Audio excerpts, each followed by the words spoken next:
আমার উম্মতের হায়াত হবে কম, অল্প হায়াতে আমার উম্মত কেমন ইবাদত বন্দেগী করবে। ওই যে হযরত শামউন আলাইহিস সালাতু ওয়াস সালাম মূসা নবীর একজন উম্মত, আল্লাহর একজন আবেদ বান্দা ছিলেন, যিনি 1000 মাস পর্যন্ত হায়াত পাইছে।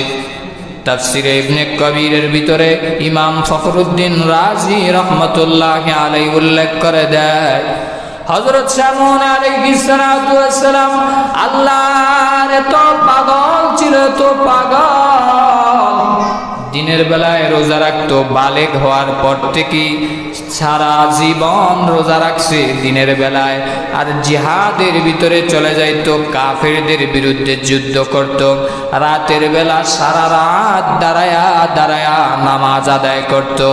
এইভাবে হযরত শামউন 1000 মাস পর্যন্ত বয়স পাইছে।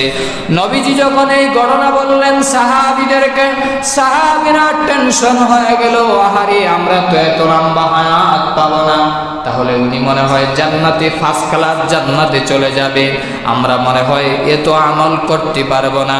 ইন দ্য মিনটাইম যখনই সূরা কদর নাজিল হয়ে গেল, বিশ্ব নবীজির টেনশন, 1.5 লক্ষ সাহাবায়ে কেরামের টেনশন দূর করে আল্লাহ সকলের অন্তরে প্রশান্তি দিয়া দিলেন। সুবহানাল্লাহ।